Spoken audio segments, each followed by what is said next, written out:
ప్రధానంగా అయితే రాష్ట్రంలో ఒక సంచలనం జరిగింది. ఆ సంచలనం ఏదో మీ అందరికీ తెలిసిన విషయమే. సినీ తారలు వర్సెస్ రాజకీయ నాయకులు. ఈ సమరంలో కొండాను ఢీ కొట్టే అంత దమ్మున్న సినీ తారలు ఉన్నారా, వీళ్ళు వెనక ఎవరి నుండి నడిపిస్తున్నారా అనేదే జైబీంద్ర పత్రిక ప్రధాన వార్త. ఆ ప్రధాన వార్త సారాంశం ఆధారంగా ఇక్కడ ఉన్నటువంటి స్పష్టంగా చెప్తున్నటువంటి ప్రయత్నం చేస్తున్నాను. కొండ త్యాగంలో కొండెంత విశ్వాసం ఉంది, కొండ త్యాగంలో కొండంత విశ్వాసం, కొండను ఢీ కొట్టాలంటే కొండంత ధైర్యం ఉండాలి. ఇక్కడ ప్రధానంగా రాసినటువంటి ప్రధాన వార్త.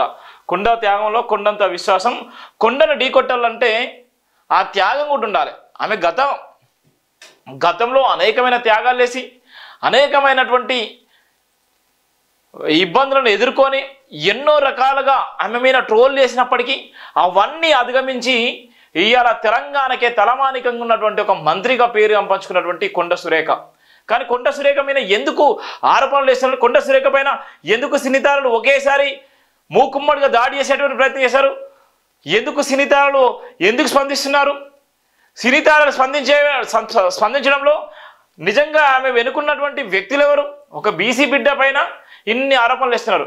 ఇదే సీఎం రేవంత్ రెడ్డి గతంలో పిసిసి అధ్యక్షుడిగా ఎంపీగా ఉన్న సమయంలో రకుల్ రావు అన్నప్పుడు మరి కేటీఆర్ వర్గం కానీ కేటీఆర్ అనుచరులు కానీ కేటీఆర్ కానీ ఎందుకు పరువు నష్టం వేయలేదు, ఎందుకు ప్రశ్నించలేదు, ఎందుకు ఒక సినిమా హీరోయిన్ను ఒక ఎదిగినటువంటి ఒక హీరోయిన్ను ఆమె పేరును బదనాం చేసి ప్రెస్ మీట్లో చెప్పినటువంటి సీఎం రేవంత్ రెడ్డి పైన అప్పుడు పిసిసి హోదాలో మాట్లాడినటువంటి వ్యక్తి ఇప్పుడు సీఎంగా ఉన్నటువంటి వ్యక్తిని మరి అప్పుడు ఎవరి మనోభావాలు దెబ్బతినలేదా? ఎందుకు అప్పుడు కేటీఆర్ కానీ లేకపోతే రకుల్ రావు కానీ అక్కడ వాళ్ళందరూ అన్నప్పుడు నిజంగా 1000 కోట్లు 100 కోట్లు 50 కోట్ల పరువు నష్టం ఎందుకే లేకపోయారు? అలానే చిరంజీవి విషయంలో కానీ రోజా విషయంలో కానీ పవన్ కళ్యాణ్ విషయంలో కానీ శ్రీరెడ్డి విషయంలో కానీ ఎందరో ఉన్నారు, వాళ్ళందరి విషయంలో ఎంతకన్నా భయంకరంగా జరిగింది. అలానే బిగ్ బాస్లో అశ్లీల మాటలు తప్ప వేరే మాటలు లేదు.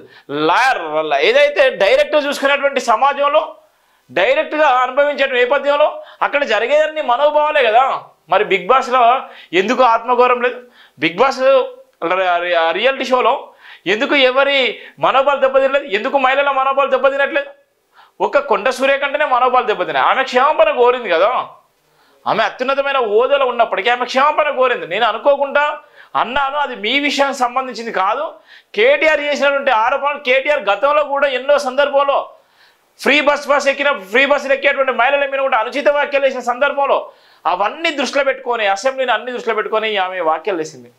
కానీ చాలామంది ట్రోల్ చేసి బట్టగాల్సి మీదేసి ఇష్టానుసారంగా మాట్లాడే విధంగా ఒక బీసీ బిడ్డ మీద ఎన్నో ట్రోల్ చేస్తున్నారు. ఏం చేస్తారు అసలు, ఏంది అసలు? అందుకనే కొండ త్యాగంలో కొండంత విశ్వాసం, కొండను ఢీకొట్టాలంటే కొండంత ధైర్యం ఉండాలి.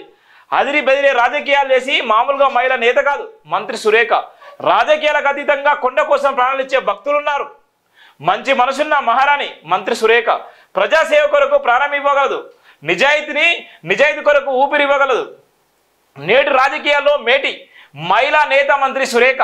రాజకీయాలు వేరు, ప్రజాదరణ వేరు. కొండను అనుసరిస్తున్న కోట్ల భక్తులు, చిక్కుల్లో సినీతారులు, గొప్పల కోసం తెగ తిప్పలు పడుతున్న హీరోలు, ఎవరి మెప్పు కోసం సినీ హీరోలు ఆగడాలు ఎప్పుడు లేవని నోర్లు ఎగిసెగిసి పడుతున్నాయి. శ్రీజాతి పట్ల గౌరవమా, అక్రమార్కుల ముప్పు కోసమా? మంత్రి సురేఖను గౌరవించడం మనందరి బాధ్యత. డాక్టర్ బరిగల శివ రాసినటువంటి ప్రధాన వార్త. ఇక్కడ ఉన్నటువంటి చాలా వరకు ఇవాళ ఎన్నో ఇబ్బందులు జరిగినాయి, ఎన్నో అవమానాలు జరిగినాయి, ఎన్నో సంఘటనలు జరిగినాయి రాష్ట్రంలో. ఇవాళ ఎప్పుడు కూడా మాట్లాడాలంటే సినీ తారలు మూకుమ్మడిగా మాట్లాడాల్సిన అవసరం ఏముంది? వాళ్ళ వెనక ఉన్నటువంటి వ్యక్తులు ఎవరు? నిజంగా ఆమె తప్పైందని ఒప్పుకుంటే నిజంగా నూలిదారాన్ని నిజంగా ఎవరు దాన్ని ట్రోల్ చేసిలో? ఆమె వేసుకున్న దండాకు సంబంధించి సొంత అన్నా చెల్లెల బంధంలాగా అక్కడ ఉన్నటువంటి ఎంపీ అక్కడ ఇన్ఛార్జి మంత్రిగా ఉన్నటువంటి కొండ సురేఖను ఇన్ఛార్జి మంత్రిగా పెట్టింది ఎవరు? సీఎం. అక్కడ ఉన్నటువంటి నేపథ్యంలో ఆమె ఏ విధంగా త్యాగం చేసింది, ఏ విధంగా ఉన్నది, ఆ త్యాగంలో ఉన్నటువంటి దాన్ని ట్రోల్ చేసి దాన్ని ఇబ్బందులకు గురి చేసి ఇప్పుడు ఇంత వివాదం జరగడానికి కారణం ఏంది? వాళ్ళని పట్టుకునేటువంటి పరిస్థితి లేదు. వాళ్ళు ఏ విధంగా వచ్చిళ్ళు, ఎక్కడి నుంచి వచ్చిళ్ళు, వాళ్ళు నకిలీలా నిజంగా అక్కడ బీఆర్ఎస్ కార్యకర్తలా, బీఆర్ఎస్ సంబంధించిన సోషల్ మీడియా వారియర్సా, మరి ఎవరు చేశారు అని బయట పెట్టలేకపోతున్నారు. కానీ ఇవాళ కొండ సురేఖ అన్నటువంటి మాటను మాత్రం తెరపై తీసుకొచ్చి మంత్రి పదవి పోవాలి, మంత్రి పదవి పోతేనే మేము సల్లబడతాము, ఆమె మంత్రి పదవిని తీసేయాలన్నటువంటి కసి కక్షతోని ఇవాళ ఉన్నారంటే ఇవాళ ఎంత ఘోరమో అర్థమవుతుంది. అందుకోసమే ఇవాళ కొండ త్యాగంలో కొండంత విశ్వాసం అనే ప్రధాన వార్త కూడా రాసిన నేపథ్యం ఉంది. హైడ్రా ఎన్కన్వెన్షన్ కూల్చివేయడంలో నాగార్జున ఆగడంలో హద్దులు లేకుండా పోతున్నాయని డాక్టర్ బరిగల శివ తీవ్రంగా ధ్వజమెత్తారు.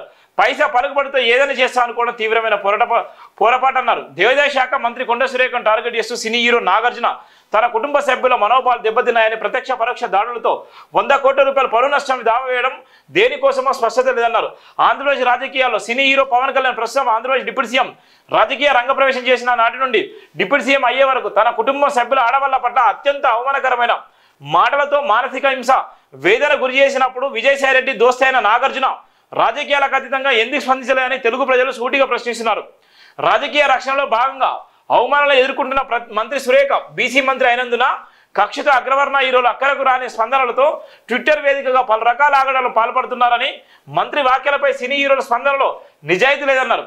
చేనేత కార్మికులకు అంబాసిడర్గా గతంలో సమంత నియమించిన మాజీ నేతలు వ్యక్తిగత అవసరం కోసం కుట్రలు పన్నారని స్వయంగా సినీ తార సమంత బహిరంగ స్పందించడం తెలియజేయడం సినీ హీరోల బండారం బయటపడిందన్నారు. సమంత స్పందించగానే సినీ హీరోలు నోరు మెదపలేకపోతున్నారన్నారు. మంత్రి సురేఖపై స్పందించిన కుట్రదారులు ఎవరో కక్షదారులు ఎవరో తెలుగు ప్రజలు గమనించాలన్నారు. స్వయంగా రాష్ట్ర బీసీ మంత్రి కొండ సురేఖపై రాజకీయ ప్రతిపక్ష ప్రత్యర్థులు ఒకరిని మించి మరొకరు మానసికమైన ఒత్తిడి దాడికి పాల్పడుతుంటే వాటిని పట్టించుకోకుండా మంత్రి సురేఖ తన సేవ పనులు చేసుకుంటూ పోతుండడం మంచి మనసున్న మగటం లేని మహారాణిగా తిరుగులేని రాజకీయ మహిళా నేతగా కొనియాడారు. 40 సంవత్సరాల పాటు రాజకీయ చరిత్ర మంత్రి సురేఖ ఎన్నో పదవులు అధిరించి సామాన్య ప్రజల మన్నలు పొందుతూ స్థానిక ప్రజల గడప గడపన కుటుంబ బిడ్డగా పేరుగాంచుతూ చరిత్ర సృష్టించడం తనకే సొంతమన్నారు. మంత్రి సురేఖ తెర వెనుక జరుగుతున్న కుట్రలపై ప్రభుత్వం క్షేత్రస్థాయి విచారణ చేపట్టన్నారు. ఫేక్ ఐడీలతో అసత్య ప్రచారాలు కొనసాగిస్తున్న కొంతమంది యూట్యూబ్ ఆగడాలను పసిగట్టాలన్నారు. అదే పనిలో భాగంగా క్రిమినల్ గాళ్లంతా ఏకమై సోషల్ మీడియాలో మంత్రి సురేఖపై అక్కసు వెలుగొక్కుతున్నారు. మూఢను కఠినంగా శిక్షించాలన్నారు. ఎన్కన్వెన్షన్ నిర్మాణాలతో 100,000 కోట్లు సంపాదించిన నాగార్జున అట్టి సొమ్మంతా తెలంగాణ రాష్ట్ర ప్రభుత్వం రికవరీ చేయాలన్నారు. ఆడ సమాజాన్ని హీనంగా పరిగణించే నాగార్జునకు మహిళా జాతి పట్ల ఎప్పుడు చిన్నచూపు కనబరుస్తూ అవమానాలు గురి చేయడం మినహా స్త్రీ సమాజాన్ని ఎప్పుడు గౌరవించింది లేదన్నారు. 15 మంది ఒక హౌస్లో 100 రోజులు పరాభాష మాట్లాడుతూ స్త్రీలతో నీచంగా అసభ్యకరమైన చేష్టలు చేస్తూ సహవాసనం ఏ ఒక్కరి సంస్కృతి తెలియదు, సంప్రదాయం లేదు. ఇలాంటి చెత్త కార్యక్రమానికి హోస్ట్గా ఉన్న నాగార్జున మనోబల గురించి మాట్లాడడం మహిళా లోకంలో సిగ్గుతో తలంచుకోవాల్సిన అవసరం ఉన్నటువంటి నేపథ్యం ఉంది అనేటువంటి రాసిన వార్త. ఇవాళ బిగ్ బాస్ షో నడుతుంది. దానిలో ఎంత ఘోరంగా ఉంటారు. 15 రోజులు 100 రోజులు ఉంటారు, 3 నెలల 10 రోజులు ఉంటారు. 3 నెలల 10 రోజులు ఒకే దగ్గర ఉన్నటువంటి సందర్భం. 15 మంది ఒకే దగ్గర ఉండి ఒకే దగ్గర తిని ఒకే దగ్గర పడుకొని మళ్ళీ వాళ్ళు తినేది పన్నేది వాళ్ళు ఉండేది ప్రతిదీ కూడా చూపించేటువంటి ప్రయత్నం చేస్తారు. వాళ్ళు ఏమన్నా ఏ కెమెరాలన్నా నిజంగా వాళ్ళ రూమ్లోకి పోయి ఏమన్నా ప్రైవేట్ ప్లేస్కి పోయినా కూడా అక్కడ కెమెరాలు ఉంటాయి. మరి అప్పుడు వాళ్ళ మనోభావాలు దెబ్బతిలేదా? అట్లా చిత్రీకరించి వాళ్ళని మొత్తం బహిర్గతం చేసినప్పుడు ఈ రాష్ట్రంలో కానీ దేశంలో కానీ ఎవరి మనోభావాలు దెబ్బతినలేదా? మరి ఎందుకు చేర్చుకపోయారు? గతంలో ఉన్నటువంటి అనేక మంది సిపిఎం పార్టీలు కానీ ఎంసీఏ పార్టీలు కానీ ధర్నాలు రాష్ట్రాలకు లేచి నారాయణ అనే వ్యక్తి నిజంగా రద్దు చేయాలి, దీనివల్ల చాలామంది సమాజం పాడైపోతుందని మొత్తుకున్నటువంటి సందర్భాలని మరి అప్పుడు మనోభావాలు దెబ్బతినలేదా? అలానే ఇప్పుడున్నటువంటి డిప్యూటీ సీఎం పవన్ కళ్యాణ్ ఇష్టానుసారంగా కుటుంబాలకు లెక్క చేయకుండా ఎన్నో ట్రోల్ చేసి ఎన్నో మాట్లాడారు. మరి అప్పుడు ఎవరి మనోభావాలు దెబ్బతినలేదా? ఇవాళ అగ్రనాయకుల సినీ తారలను మాట్లాడినప్పుడు ఎవరి మనోభావాలు దెబ్బతినంది? కొండ సురేఖ అనగానే మనోభావాలు దెబ్బతిన్నాయా? మరి కొండ సురేఖ అన్నదంటే తప్పే ఉంది. మీరు వీలుంటే ఆమె క్షమాపణ కోరింది, మిమ్మల్ని కాదు మిమ్మల్ని ఉద్దేశించి అనలేదని చెప్పినటువంటి నేపథ్యం ఉంటుంది. కానీ కొండ సురేఖ ఒక బీసీ బిడ్డగా ఉన్నటువంటి తరుణంలో ఒక బీసీ బిడ్డగా ఎదిగి రాజకీయంగా తన అదృష్టాన్ని పరిష్కరించుకుంటూ ఇవాళ సమాజానికి మేలు చేయడంలో ఒక లక్ష్యంతో సుడిగాలి పర్యటన చేస్తున్నటువంటి కొండ సురేఖ పైన ఇవాళ అవాక్కులు చెవాక్కులు పిలిచి ఇవాళ ఆమెను ఇబ్బందులకు గురి చేయాలని చేసేటువంటి పోరాటంలో నిజమెంతుందో వాళ్లకు తెలవాలి. ఇలా రాష్ట్ర ప్రజలు అయితే అంతా గమనిస్తున్నటువంటి విషయం అయితే చెప్తున్నాం. ఇలా రాష్ట్ర ప్రజలు ఎప్పటికప్పుడు అన్ని గమనిస్తున్నారు.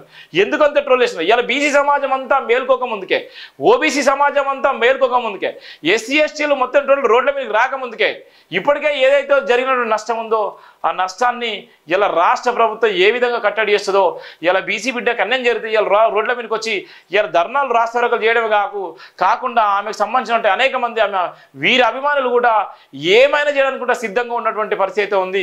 అందుకోసమే ఆమె క్షమాపణ కోరినప్పటికీ కూడా ఇంకా దీన్ని రాజంతం చేస్తే రాబోయే రోజుల్లో పరిస్థితి తారుమారు అయ్యేటువంటి నేపథ్యం ఉన్నటువంటి పరిస్థితి అయితే ఉన్నటువంటి పరిస్థితి మనం చూస్తున్నాం. ఈ జైబింద్ర బతుకుల ప్రధాన వార్త.